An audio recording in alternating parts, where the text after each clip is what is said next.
Hey guys, hello. Ketemu lagi di Ilvan Monolog. Kalau yang baru pertama kali dengar podcast gue ini akan bahas banyak hal soal history, politics, foreign affair, work, karena gue kerja di HR anyway, tech, tapi dari sudut pandang yang agak beda. Gue akan banyak bahas tentang why we do things this way and not the other way.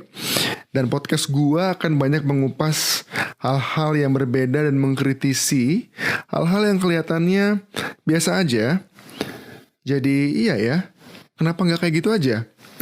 Gue berharap podcast-podcast gue ke depannya bakal membantu kita, manusia Indonesia, jadi lebih kritis, bijak, dan tepat dalam menyikapi suatu hal. Di episode yang kedua ini, gue mau ngomongin tentang hal yang kayaknya sepele, tapi selalu kepikiran di pemikiran gue, yaitu kenapa orang Indonesia gak bisa bahasa Belanda. Pernah gak sih kepikiran sama kita, kenapa kita yang dijajah Belanda kurang lebih 350 tahun, sama sekali gak bisa bahasa Belanda?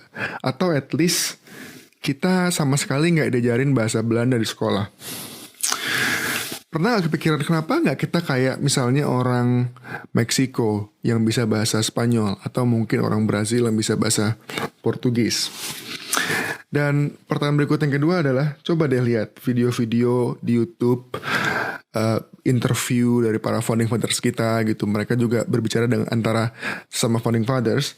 Kebanyakan dari mereka itu ngobrol dengan bahasa Belanda gitu.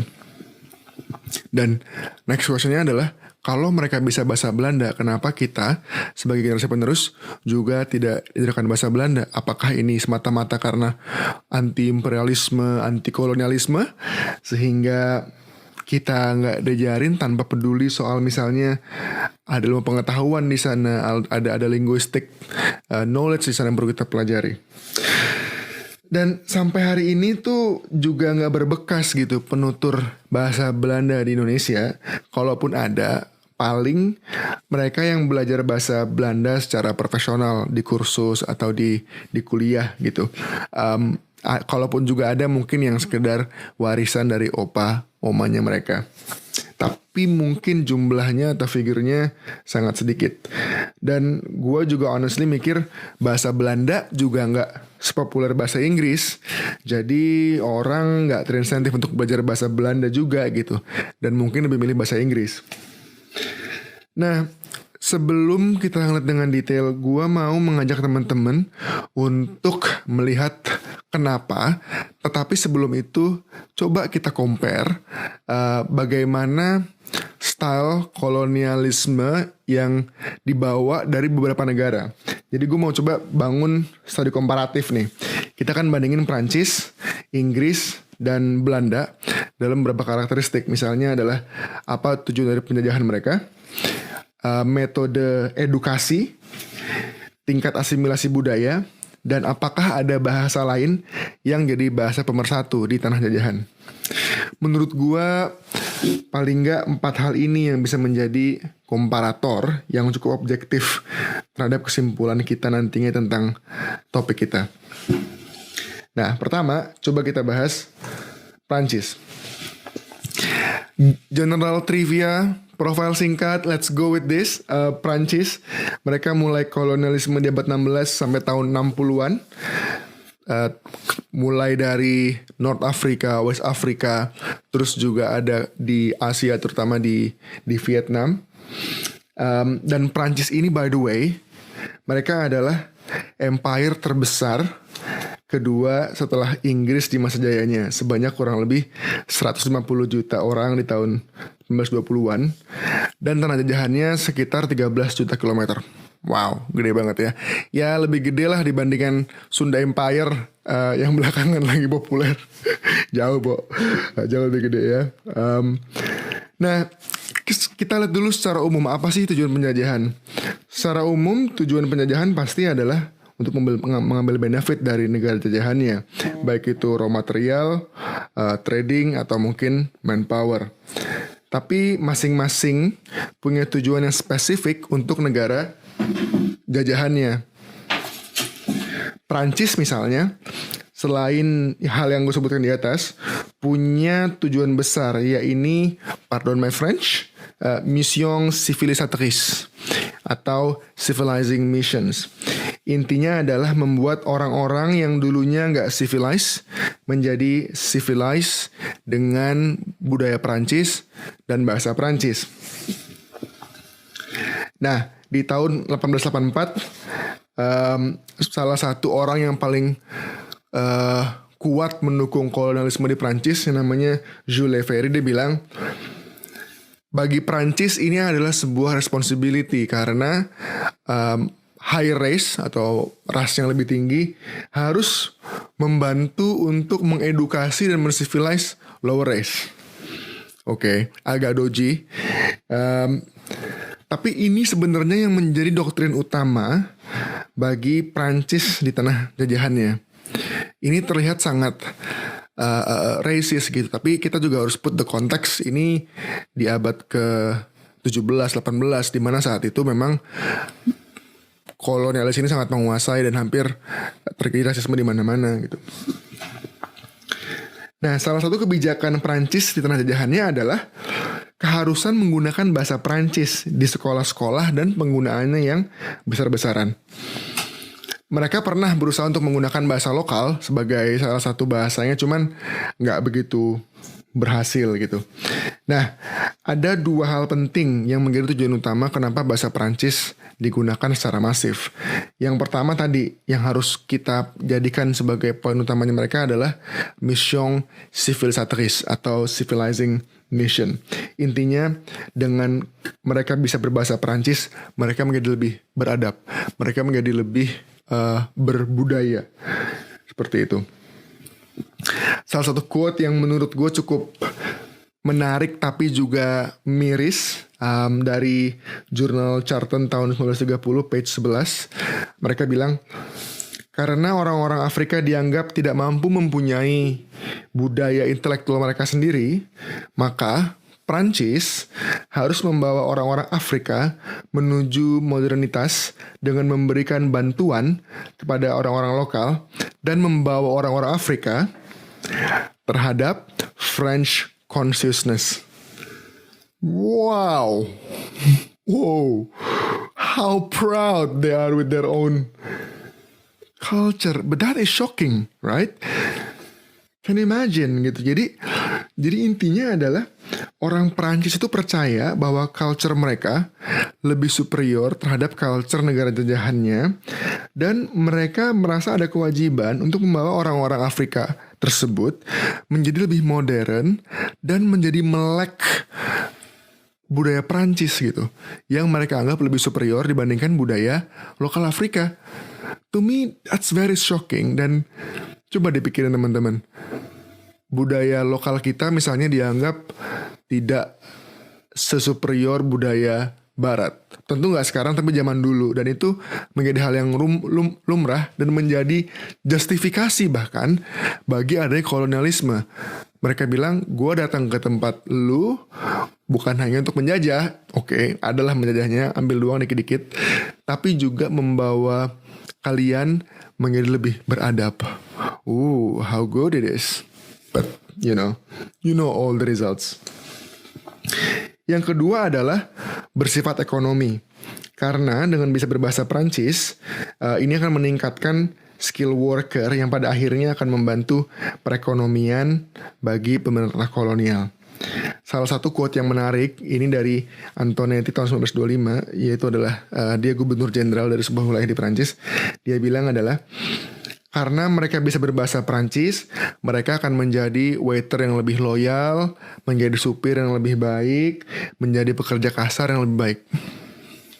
Oke, in one side, intinya adalah mereka menjadi pekerja yang lebih baik, tetapi coba dilihat. Dari sini kita melihat, walaupun mereka sudah bisa berbahasa Prancis, tetapi job yang ada untuk orang lokal adalah tetap second class job gitu.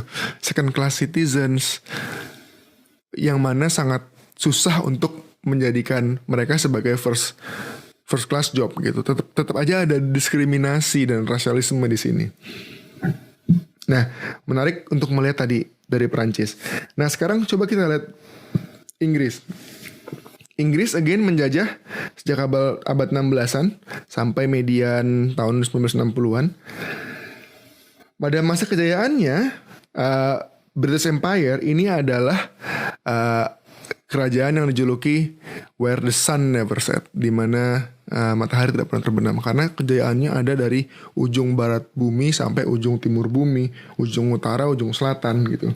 Dan kurang lebih pada masa jayanya tahun 1913 mereka menguasai 412 juta orang atau sekitar 23% dari jumlah populasi, dan tanah jajahannya sebesar 35 juta kilometer persegi atau sekitar 24% dari permukaan bumi. Ya, of course, jauh lebih besar daripada Perancis dan lebih besar daripada Sunda Empire. Oke. Joke aside, Inggris sangat besar saat itu menguasai dunia. Dan secara hasil tentu kita bisa ngelihat lah dari sini, terutama kita sekarang menjadi butuh berbahasa Inggris karena tekanan globalisasi, dan memang karena mereka banyak menguasai wilayah tersebut sehingga ada presence bahasa Inggris di mana-mana. Nah, secara tujuan, again Inggris menguasai tanah jajahannya lebih dikarenakan upayanya untuk mengontrol perdagangan dan ekonomi di region Asia dan Afrika. Seperti halnya Prancis, doktrin utama mereka itu adalah sama, yaitu civilizing mission gitu. Intinya mereka mempunyai peran untuk men-civilize negara-negara jajahannya. Bahkan di tahun 1813, salah satu policy utamanya Inggris di India adalah untuk menjadikan orang-orang India menjadi lebih berilmu pengetahuan melalui media bahasa Inggris. Jadi bisa dibilang di situ ada poin bahwa bahasa Inggris itu bahasa sangat penting buat mereka. Pada mulanya Inggris hanya diajarkan di kelas-kelas elit, dan diharapkan orang-orang elit inilah yang akan menjadi dan mampu menerapkan apa yang disuruh oleh pemerintah. Jadi lebih kepada kayak translator gitu. Jadi educate orang ini, jadikan mereka translator. Sebagai government, gue menerapkan apapun, mereka akan menerjemahkan itu kepada orang-orang lokal. Nah, namun ada perbedaan mendasar antara Inggris dan Prancis dalam menerapkan bahasa. Walaupun sama-sama tadi ya punya semacam moral duty untuk mensivilisasi orang-orang, Prancis menganggap rakyat negara jajahan itu perlu dan wajib belajar, berbahasa, dan berbudaya Prancis. Sedangkan untuk Inggris, mereka agak lebih relax gitu. Mereka punya leeway yang intinya adalah bahasa lokal juga diajarkan dan mungkin menjadi salah satu bahasa yang diterapkan gitu. Dan memang kebanyakan yang diajarkan hanyalah kelas-kelas elit. Namun karena memang bahasa Inggris ini menjadi bahasa perdagangan, makanya jadi populer. Nah tentu kalau kita melihat masa-masa setelahnya, bahasa Inggris jadi sangat populer nggak hanya karena peran kolonialisasi Inggris, tapi juga tentu ada peran culture dari US, Hollywood gitu ya. Kita nonton film-film lah. Intinya tekanan globalisasi menjadikan Inggris sebagai salah satu atau mungkin bahasa yang harus dimiliki oleh semua orang agar bisa berkomunikasi. Nah, ini ada jokes yang lucu. Intinya adalah orang Portugis kalau menjajah, yang pertama kali bangun adalah gereja. Orang Inggris menjajah, yang dibangun pertama kali adalah perdagangannya. Orang Perancis bikin sekolah, ya. Jadi kelihatan banget Perancis tuh memang niat banget gitu untuk istilahnya berupaya men-civilize. Tapi nanti in later stage kita lihat salah satu doktrin ini juga yang menyebabkan banyak cruelty dan brutality happen dalam kolonialisme di Perancis. Nah sekarang kita masuk nih ke Belanda, ke negeri kita sendiri. Nah seenggaknya gue melihat ada 2 faktor atau 3 faktor kenapa bahasa Belanda gak menjadi bahasa yang kita punya sekarang atau kita pelajari sekarang. Nah pertama dari segi pendidikan. Kalau kita lihat dari segi sejarah, Belanda itu sebenarnya nggak gitu tertarik untuk mengedukasi pribumi gitu, karena memang fokusnya adalah bagaimana bisa mengontrol perdagangan dan mengeruk raw material. Nah, setelah berakhirnya masa Stelsel atau tanam paksa dan mulai ada tekanan dari politisi liberal di parlemen Belanda sehingga diterapkan politik etis tahun 1901, barulah Belanda mulai mengupayakan sistem pendidikan yang terstruktur. Pada dasarnya sekolah di masa itu dibedakan berdasarkan alasan golongan gitu. Jadi kalau misalnya pribumi ya ada sekolah sendiri. Kalau Anda itu adalah keturunan Eropa dan anaknya bupati, sekolahnya seperti ILS, Europäische Lagerschule. Kalau misalnya suku dari Arab, dari Tionghoa, mereka punya sekolah-sekolah sendiri. Dan ini memang kebanyakan bahasa pengantarnya bahasa Belanda gitu. Tapi sebagian besar rakyat kita itu tidak menikmati pengajaran yang seperti ini. Sebagian besar mereka itu dididik dalam sekolah kelas 2 atau mungkin kayak sekolah negeri sekarang gitu ya. Yang namanya adalah Ongkoloro. Yang tujuannya itu simple banget. Intinya di sekolah itu cuman tujuannya bisa berhitung dan bisa baca. Intinya ya biar bisa memudahkan pekerjaan mereka sebagai mungkin petani atau peternak gitu. Dengan bahasa pengantar bahasa daerah. Nah, jadi kalau kita lihat secara sejarah pendidikan, ada part dari mana mereka bisa berbahasa Belanda karena sekolah yang diajarkan bahasa Belanda, tetapi sebagian besar enggak. Dan kurang lebih di tahun 45-an penutur bahasa Belanda itu ada sekitar 1 juta orang lah. Nah, faktor berikutnya adalah bahasa pemersatu atau bahasa Melayu yang kita miliki. Nah, bahasa Melayu itu sebenarnya sudah populer ribuan tahun yang lalu di Indonesia, terutama dalam perdagangan. Dan pada akhir tahun 40-50-an jumlah penuturnya sekitar 5%. Dan bahasa Melayu juga itu dianggap mudah untuk dipelajari dan juga diadopt gitu dibandingkan bahasa-bahasa lain di Nusantara, sehingga adopsinya cukup cepat dan mudah. Lalu juga bahasa Melayu itu ternyata punya kedudukan yang cukup prestisius. Seperti jadi ada salah satu pelaut namanya dari Belanda Huygen van Lieshoten tahun 1614, ketika dia ke Indonesia dibilang bahwa bahasa Melayu itu sangat prestisius bagi orang yang berpendidikan. Itu kayak bagi orang Belanda yang berpendidikan harus bisa bahasa Perancis. Jadi bahasa Melayu itu intinya harus bisa dimiliki orang-orang yang educated gitu. Terus juga faktor berikutnya kita tahu lah Sumpah Pemuda dan seterusnya. Lama-kelamaan juga pemerintah kolonial melihat wah ini bahasa Melayu cukup efektif nih sebagai bahasa working gitu ya, working language gitu. Bahkan mereka mulai menjadikan bahasa Indonesia atau bahasa Melayu sebagai bahasa kedua. Nah, namun karena bahasa Melayu itu digunakan sebagai bahasa pemersatu setelah juga Sumpah Pemuda dan seterusnya, maka orang Belanda takut dengan berbahasa Indonesia mereka akan growing nationalism, in which betul banget gitu loh. Dan akhirnya bahasa Melayu itu mulai dilarang sama sekali di tahun 1932 gitu. Jadi intinya adalah kita bisa ngelihat bahwa bahasa Indonesia sangat mudah dipelajari dan menjadi bahasa yang lebih mudah gitu dipegang serta lebih nasionalis lah. Nah teman-teman, kalau kita lihat secara bahasa-bahasa kita itu menurut Hendrik Meyer dari University of California, kurang lebih 1/5 dari bahasa Indonesia sekarang yang kita miliki itu punya akar di bahasa Belanda. Simple, misalnya kantor, itu bahasa Belandanya office atau kantor juga. Spur itu kalau di Belanda kayaknya semacam rel gitu ya. Kalau di Indonesia kayak mungkin kereta atau relnya misalnya, dan banyak hal-hal yang lain. Jadi ternyata kalau di trace juga ada sebagian besar dari kita yang punya bahasa kita yang sedikit berbahasa Belanda gitu.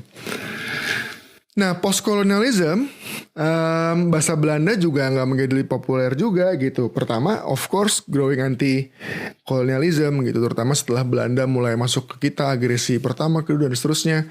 Orang semakin alergi gitu dengan penjajah yang mana mereka menggunakan bahasa Belanda gitu.